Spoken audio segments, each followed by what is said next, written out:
Hey everyone. Welcome to AfriHeart Stories, your go-to spot for African tales. Don't forget to like, subscribe and drop a comment. Now sit back and enjoy. The scent of grilled sea bass drifted through the Adeyemi residence as soft jazz played in the background. Malik Adeyemi stepped into the dimly lit dining room, his tailored charcoal suit still crisp from his flight. His wife, Tiwa, stood by the candlelit table in a crimson-wrapped dress, her smile warm, her eyes gleaming. "Welcome home, darling," she said, her arms stretched for a hug. Malik smiled, melting into her embrace. "Wow. What's the occasion?" "Just missed you," she whispered, pulling back slightly to kiss his cheek. "And you've been working too hard. I thought you deserved something special." They sat to eat. Everything felt familiar yet refined. His favorite dishes, her laughter, the way her hand occasionally touched his across the table. It was the life Malik had worked hard for. A beautiful home in Lekki, a thriving logistics firm, a wife everyone envied. But beneath the wine and music, something felt off. It was in the way her eyes lingered a second too long, how she smiled without warmth. "You okay?" he asked. Tiwa's smile tightened. "Of course. Why wouldn't I be?" Malik nodded slowly and let it go. Jet lag was kicking in and his mind felt hazy. Later that night, as Tiwa slept beside him, Malik stepped into his home office to review a few contracts. A large brown envelope sat on his glass desk, one that hadn't been there when he left for Kenya. He frowned, opened it and scanned the documents. Notice of petition for dissolution of marriage. Emergency injunction for asset protection. Malik froze. The documents were neatly filed. Every page stamped by court.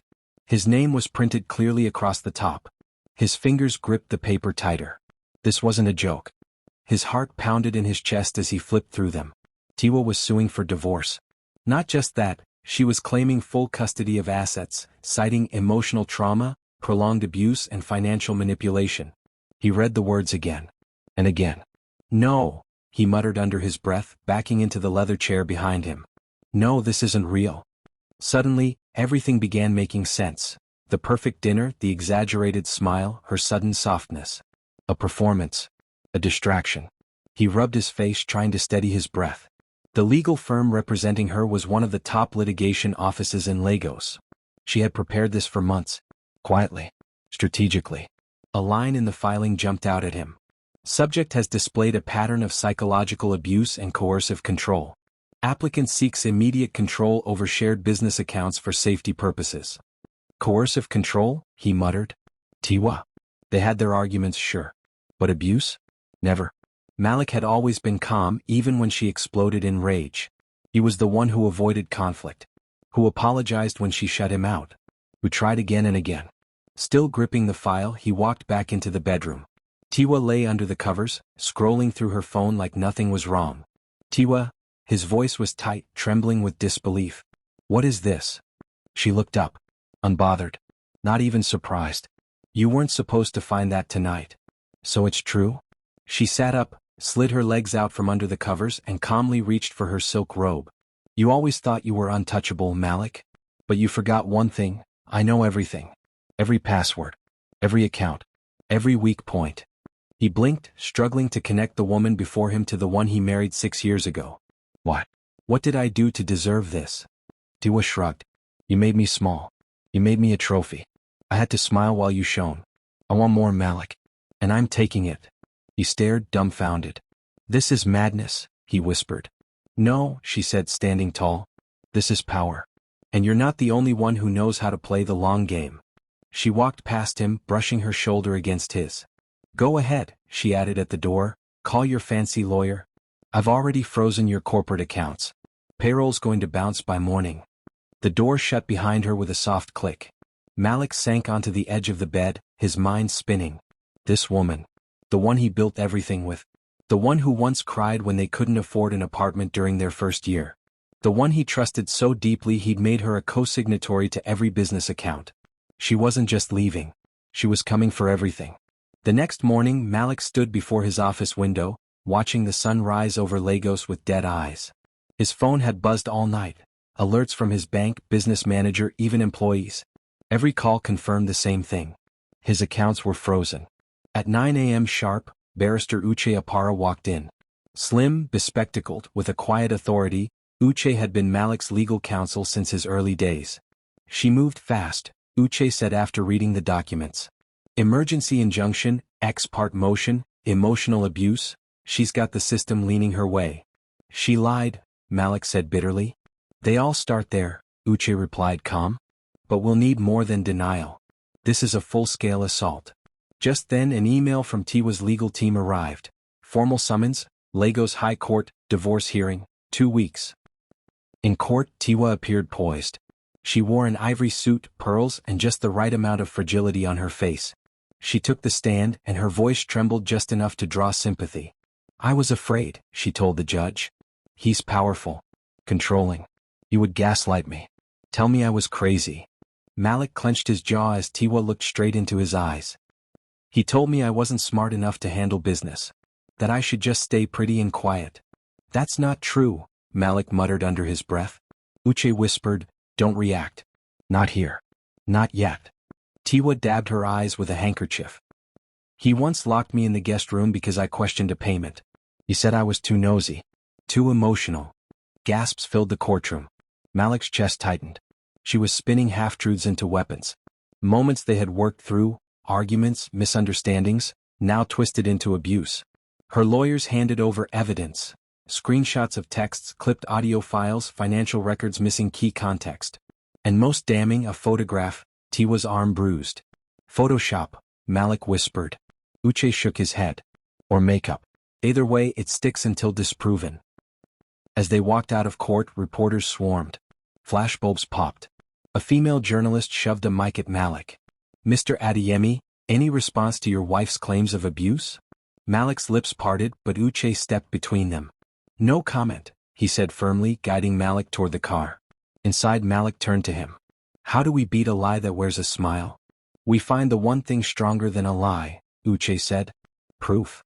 The second hearing drew a full courtroom. Bloggers, influencers, and camera crews lined the hallway. Everyone wanted to witness the fall of Malik Adeyemi. Tiwa returned to the stand, this time with tears sliding freely down her cheeks. He threatened to ruin my life if I left him, she cried. He said he made me and he could destroy me. Malik stared, his stomach twisting. The Tiwa he married never needed protection from him. They were partners. Until they weren't. Barrister Uche rose for cross-examination. You stated your husband threatened to ruin you, yes? Yes, Tiwa nodded. Did he ever strike you? Not with fists, no.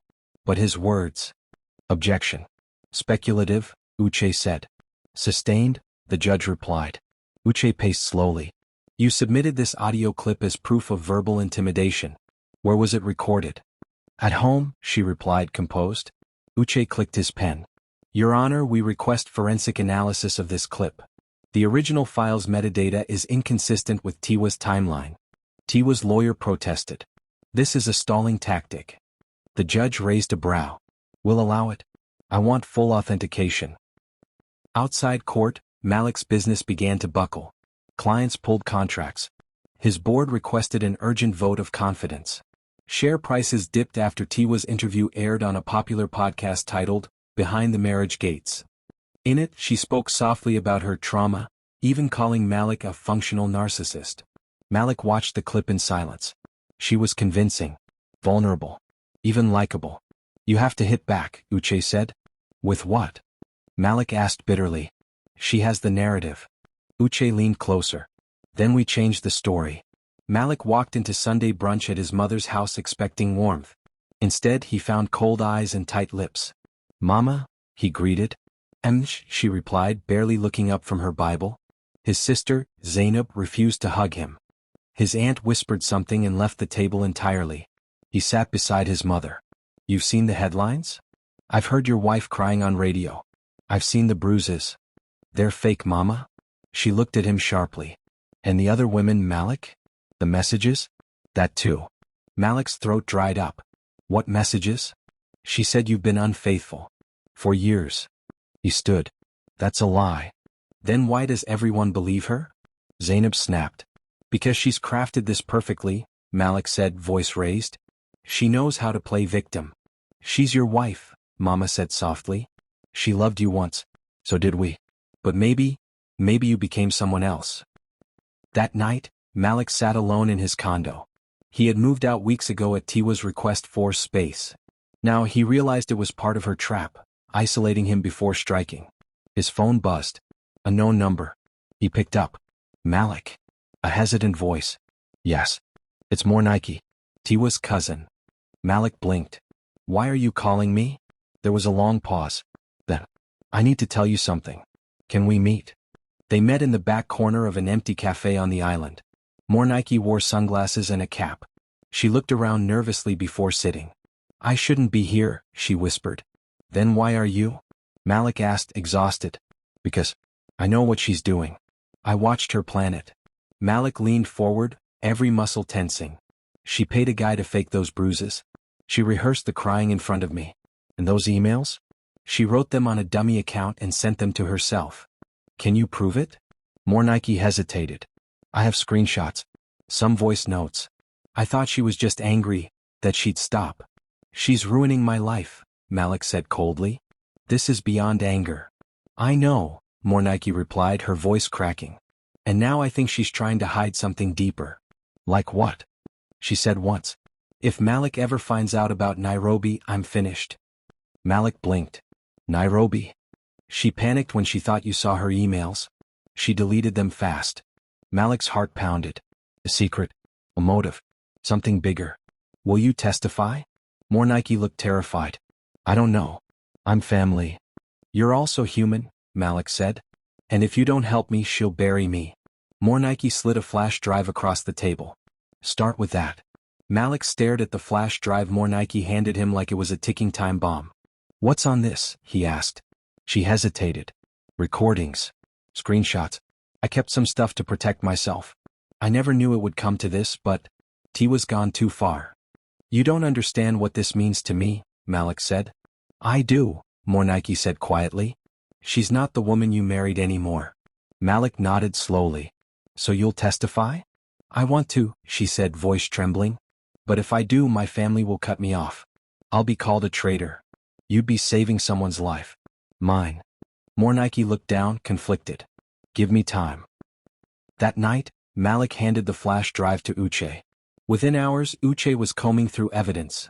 Tiwa laughing in a voice note about acting school, a screen recording of an email being sent from one burner account to another, and even a chat with a man named Dr. Sola asking for makeup-grade bruising techniques.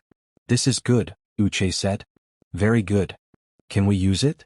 We'll need chain of custody proof for court.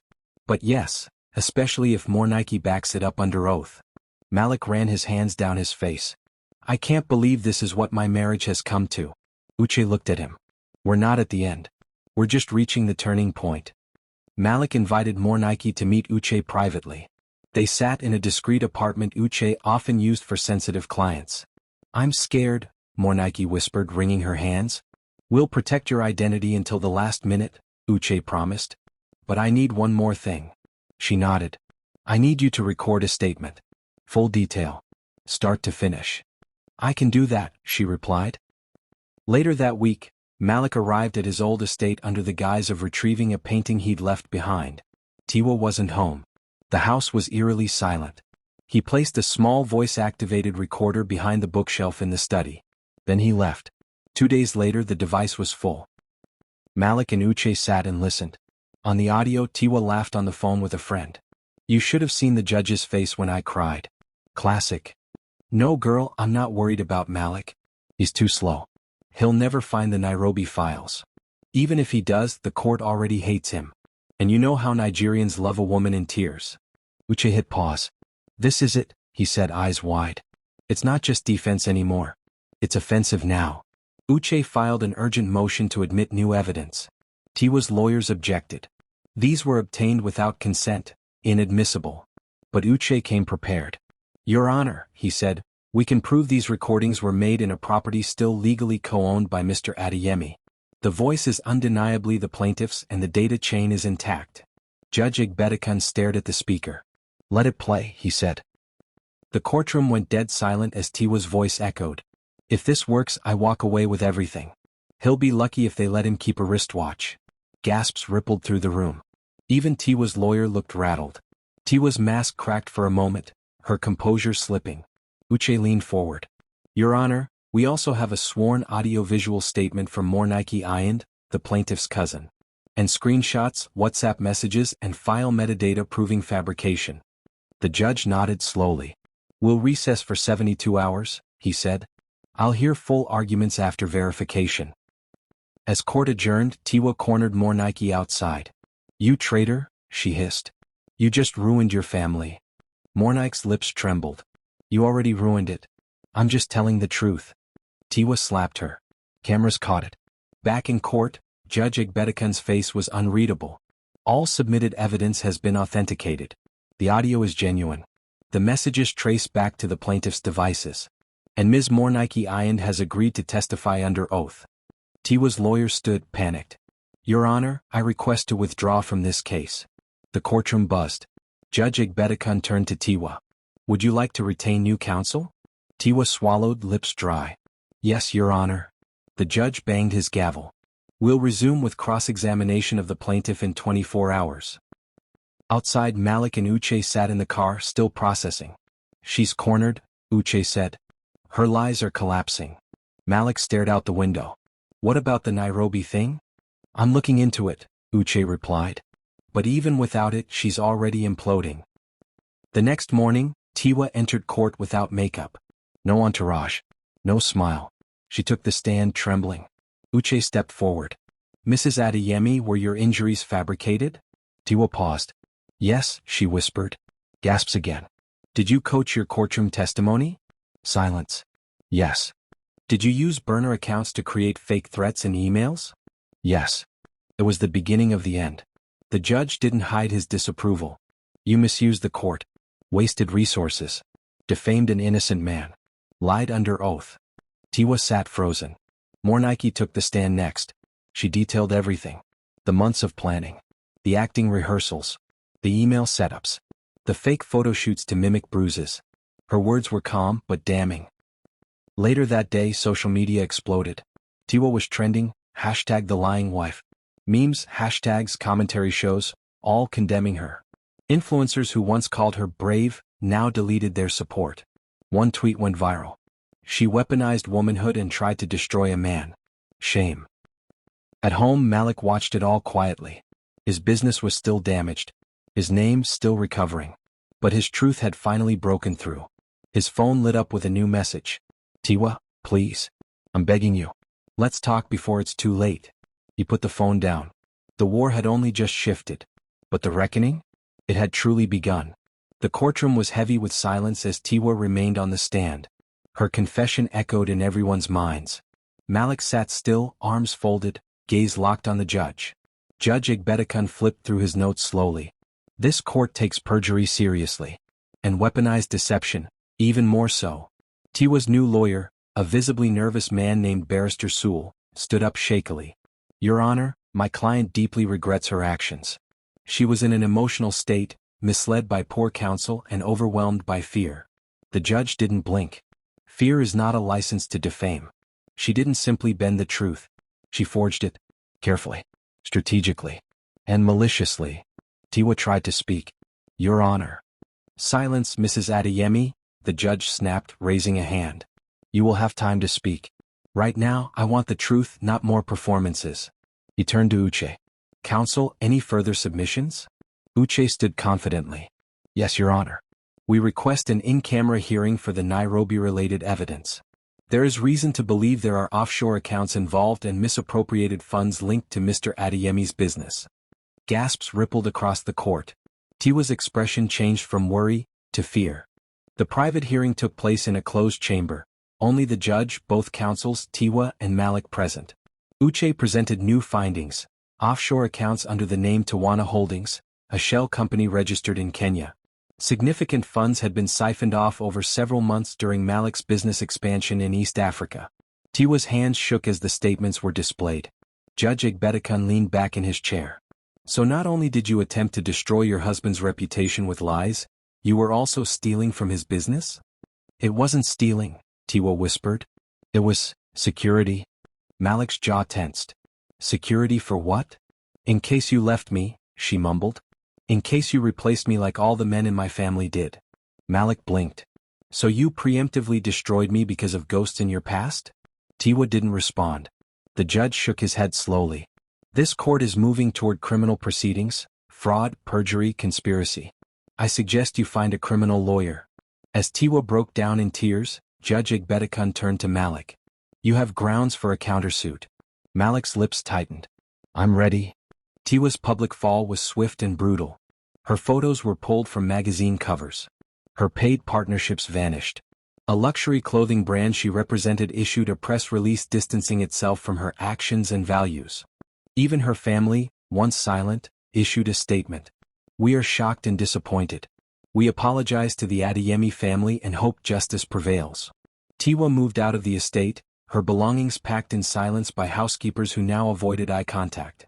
Alone in a two-bedroom flat, she scrolled through hate messages on social media. Manipulator. You almost ruined a man's life and didn't flinch. How many other men did you lie on, Tiwa? She threw her phone across the room, collapsing into tears. Meanwhile, Malik, though vindicated, wasn't celebrating. He walked through his once buzzing office, now half empty due to contracts lost during the scandal. You think we'll recover? He asked Uche. We will, Uche said. Your silence bought you more respect than any statement ever could. Malik nodded. Then let's make this countersuit public.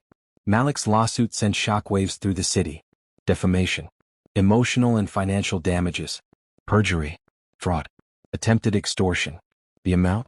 1.2 billion Nigerian nairas in compensation. Why so high? Zainab asked when she saw the headlines. Malik simply replied, because dignity has a price.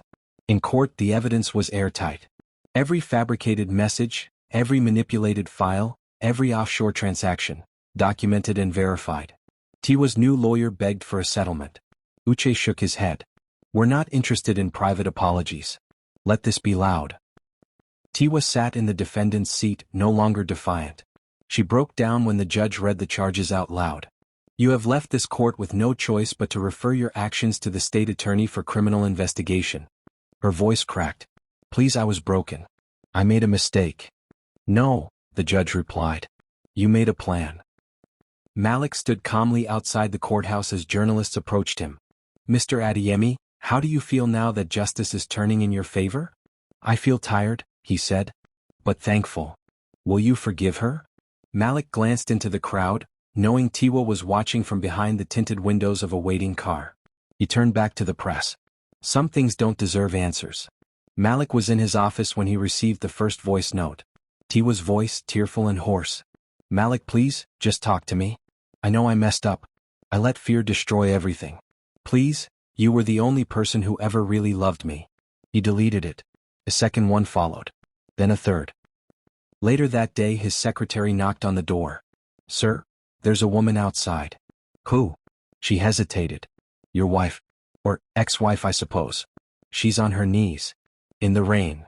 Malik's eyes darkened. Don't let her in. Downstairs, Tiwa knelt beside the gate in the pouring rain. Her mascara ran down her face. Her clothes were soaked. Security guards hovered awkwardly nearby. Please, she sobbed. Tell him I'm sorry. I'll do anything. I'll sign whatever. I just want to talk. She waited 2 hours. Malik never came. That night, she visited his mother. Mama Adeyemi listened silently as Tiwa wept on the couch, clutching the older woman's hands. I'm sorry, Mama. I swear I lost myself. I didn't know what I was doing. Mama gently pulled her hand away. You had a good man. And you lied. You used our trust as a weapon. God will forgive you, but don't ask that of my son. It was a hot Tuesday morning when the video went viral. Tiwa, disheveled but trying to appear composed, stood on the steps of the Lagos High Court flanked by 2 junior lawyers and a clergyman. The camera focused in as she faced the press, tired eyes, cracked voice, trembling hands. I want to make a statement, she began. Malik watched from his office, arms folded across his chest. To my husband, my ex-husband, to Mr. Malik Adeyemi, I am sorry. I let my emotions cloud my judgment. I lied. I exaggerated. I fabricated evidence. I was angry, insecure, and afraid of losing control. And in that fear, I betrayed someone who only ever tried to love and protect me. The reporters were stunned. Microphones trembled in outstretched hands. To the people who believed in me, I ask your forgiveness. To the women who supported me, I abused your trust. I misused the power of your voices. And to the court, I admit I was wrong. I accept whatever consequences come my way. She bowed her head and sobbed. The video spread like wildfire. People commented. Finally she said it. Too late. Damage done. I respected her once. Never again. Uche barged into Malik's office, eyes wide. You've seen it? Malik nodded. This will affect your case. The jury of public opinion just switched sides. Malik remained silent, staring at the paused screen, Tiwa's tearful face frozen mid-apology. She finally told the truth, he murmured. But not for me. For herself. That night Zainab called. You win, she said softly. Not just in court. You kept your dignity. Malik smiled faintly. It doesn't feel like a win. It is, she replied. Even if it came soaked in pain. Tiwa's world collapsed in slow motion. The first to go were the brand deals, luxury hair, makeup endorsements, fashion houses. Then came the charities, each releasing quiet statements severing ties. Even the Women's Empowerment Initiative she founded pulled her name from its board. She can't represent women's voices when she lied about abuse, one board member tweeted. We fight for real victims. Her once glamorous Instagram went silent. No more photo shoots. No more collaborations. No more paid trips to Seychelles or Marrakesh. Even her own friends unfollowed her. One night, she walked into a restaurant she used to frequent. The maitre d' gave her a tight smile. I'm sorry, Mrs. Adeyemi. X, she said quickly. Yes, X. I'm afraid your table has been reassigned. We're fully booked. She looked around. Half the seats were empty. I see, she whispered, backing away. At home her phone buzzed. A text from a former close friend. Please don't use me as a character reference in court. I've worked hard for my reputation. Another one. I still love you, Tiwa. But I can't associate with you. The scandal's too fresh. She curled up on the couch, blanket over her head. The apartment felt colder now. Smaller. Empty. Meanwhile, Malik quietly rebuilt. His PR manager launched a subtle comeback campaign. No drama, no speeches, just action. A well-shot photo of him attending a charity event for male abuse victims. A news article about his foundation funding mental health programs in low-income schools. He didn't post about Tiwa. Didn't address her apology. Didn't react. And that silence? It spoke louder than any interview ever could.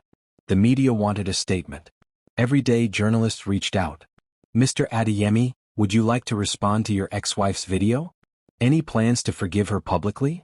Will you drop the countersuit now that she's confessed? Malik answered none of them. Instead he went back to work. His office, once bleeding, now buzzed with fresh energy. Former clients returned. 2 new investors signed on after watching how gracefully he'd handled the public scandal. I'm not just investing in the company, one of them said. I'm investing in the man. Uche chuckled as he walked into Malik's office. You're a legend now. I'm just tired, Malik replied. You realize your silence broke her more than the lawsuit? Malik leaned back. She wanted attention, whether hate or love. I gave her neither. He looked out the window. The worst pain is knowing you no longer matter in someone's story. That weekend, Malik visited a local school his foundation supported. He sat with the kids, laughed at their jokes, listened to their stories. One little girl hugged him and asked, Are you the man from the TV who didn't shout back? Malik blinked, then smiled. Maybe. Tiwa, meanwhile, received a letter from her lawyer. Her assets had been frozen pending criminal review. Court-appointed auditors were combing through her records. Her passport was suspended. She dropped the paper and buried her face in her hands. All her moves had led her here. A woman with no husband, no wealth, no credibility, and no one to blame but herself. It came in an envelope, hand-addressed, bearing the seal of the Ikoyi Correctional Facility. Malik stared at it for nearly an hour before opening it. He recognized the handwriting instantly, elegant, slanted, deliberate. The same hand that once wrote him love notes, signed birthday cards, and filled their wedding guest book with fluttery hearts. Now it carried the weight of a broken legacy. He finally tore the seal and unfolded the lined paper. It was neat. Too neat. Almost as though she'd rehearsed each word with a trembling hand and a heavy conscience. Malik, if you're reading this, I thank you for giving me that grace. I never imagined my life would come to this. A prison uniform, cold walls, guards who don't even look you in the eye unless you're in trouble. But maybe this is what I needed. Silence. Accountability. Time to look inward and stop blaming everything else. For weeks I told myself I was the victim. That I only lied because you stopped seeing me. That you gave your heart to your business and left me starving in a marriage that looked perfect to outsiders but felt hollow inside. But the truth is, none of that gave me the right to destroy you. You didn't deserve what I did. No man, no person, does. I let my pride guide me, Malik. And when pride walks ahead, it pulls ruin behind like a cape. I was so afraid of being discarded, of waking up one day and realizing I had nothing left, that I created the very scenario I feared. I know now that what I called power was just poison in disguise. Malik paused, the paper softening in his grip. He stood by the window, the sunlight cutting across the letter like truth exposing darkness. He exhaled sharply and read on. When you met me, I had nothing but dreams and ambition. And you gave me more than I even knew how to hold. A home. Stability. A name that meant something. And when I should have returned that with loyalty, I returned it with suspicion. I turned our love into a war zone and chose to be the general of destruction. I wish I could undo it all, the courtroom, the lies, the betrayal. But I can't. I'm not asking you to forgive me. I wouldn't dare ask for that after what I've done. But if there's anything left inside you that remembers the Tiwa who once loved you with a whole heart, then let that memory at least tell you I'm not beyond redemption. A knock came at the door. Zainab poked her head in. You okay? Malik folded the letter slowly and slipped it back into the envelope. It's from her. Zainab stepped in, closing the door behind her. What did she say? Malik, Saturday, everything she should have said a year ago. And maybe 5 years too late. Zainab sighed and placed a hand on his shoulder. What are you going to do with it? Nothing, he said. Read it, accept it, and move on. At Ikoyi prison, Tiwa sat on the edge of her narrow bunk, staring at the wall as another day passed without a response. Every sound in the corridor made her jolt. Was it a guard with a message? A letter returned? A visit? But none came. Mornike had visited once. She sat across from Tiwa through the reinforced glass, her eyes soft but distant. Why'd you do it? Mornike had asked, tears threatening to spill. Tiwa didn't answer at first. Then finally she whispered, because I was scared. And scared people destroy things before they're taken from them. And now? Tiwa offered a weak smile. Now, I'm learning to sit with the pieces. Back in Lagos, Malik stood before a full boardroom, his company finally back in the green. Employees clapped as he unveiled a new mentorship initiative, this time supporting women entrepreneurs who had been falsely accused or financially ruined through emotional abuse. He didn't mention Tiwa. He didn't need to. He simply said, no one deserves to be lied on. And no one deserves to live their life running from the truth. That evening he walked past the fireplace in his home. In a drawer beneath it lay a photo album Tiwa once made, labeled Our Firsts. First car. First store. First Valentine's Day. He opened it briefly. Page after page of smiles that no longer held meaning. He paused at one photo, Tiwa hugging him from behind, her eyes closed, her smile wide. They had been happy. What? But happiness built on insecurity eventually rots from the inside out. He picked up the letter again. Read it one last time. Then stepped outside, struck a match and held it beneath the paper. The flame took quickly. He watched it curl, hiss, and vanish into a pile of ash. No anger. No tears. Just release. The boardroom erupted in applause as Malik Adeyemi stepped forward to the podium. His staff, old and new, stood clapping, not out of obligation, but in awe of the man who had survived a storm most wouldn't have lived through. The banner above read, Adeyemi Global, 10 years strong. He adjusted the mic, calm and composed. Behind him, a slideshow displayed the journey of his logistics company, from a one-room office with a broken AC to the glass-walled headquarters they now stood in. 10 years ago, Malik began, this company started with one van, 2 drivers and a dream. We were broke, scared and determined. Soft chuckles floated through the room. I never imagined standing here today. Especially not after the year we just had. The room quieted. Malik paused, his tone even. I won't pretend it didn't hurt. That it wasn't personal. It was. Deeply. But it was also refining. He looked around, eyes steady. When lies tried to define me, I chose silence. When betrayal came from the one person I loved most, I chose stillness. Not weakness, restraint. Not cowardice, wisdom. He scanned the audience. His CFO, Zainab, seated up front, Uche at the back sipping coffee, new interns wide-eyed and inspired. I want you all to remember one thing, he said. Revenge is loud. But peace is louder. After the celebration, Malik returned to his office. His assistant handed him a final envelope before leaving for the weekend. "This just came from the Ministry of Justice," she said. "Criminal sentencing recommendation." He nodded and placed it on his desk unopened. Instead, he walked over to the tall glass window overlooking the city. The sun was setting, casting a golden hue across the skyline. He remembered the first time he brought Tiwa here, before the money, before the scandals. They'd stood by that same window, dreaming aloud about their future. "We'll build an empire," she had whispered, wrapping her arms around him. He built it, but she tried to steal it. And now, he stood alone in it, and he felt free. Later that evening, Malik drove to a small apartment building in Surulere. Not for business, not for obligation, but because of a promise. Mornike opened the door, surprised. "You came?" "I said I would." She stepped aside. "Come in." Inside, the room was modest but warm. Books lined the walls. A candle burned quietly on the center table. "I saw the sentencing today," she said. 18 months. Malik nodded. "Suspended. She'll serve 6 with good behavior. And after that? She starts over. Like the rest of us." Mornike looked at him. "Do you hate her?" He exhaled. "No." She looked surprised.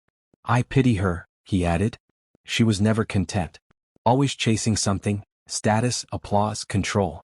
She turned love into war, then cried when the battlefield burned her too.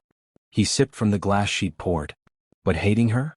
That would tie me to her forever. I'm cutting the rope." Mornike smiled softly. "I'm glad you didn't let her break you." "I didn't," he said. "But I let her teach me." The next morning, Malik visited his late father's grave. The cemetery was quiet, peaceful. He knelt beside the tombstone and placed a hand on the cool marble. "Papa," he said softly, "you always told me strength isn't proven when things are easy, but when everything collapses and you're still standing." He smiled faintly. "I'm still standing." He closed his eyes and let the silence hold him. Back at the office, Uche sat waiting with 2 cups of coffee. "You missed the financial report this morning," he said. "I needed space," Malik replied. Uche handed him a folder. "Investors want to expand to Ghana. And your mentorship foundation got a grant from the UN Women's Initiative." Malik raised an eyebrow. You're a symbol now," Uche said, half laughing. "The man who refused to drag a woman publicly, yet proved her lies in silence. They're calling you the gold standard of male restraint." Malik chuckled. "Let them call me whatever they want. I just want my peace." "And you have it?" Malik leaned back. "I do."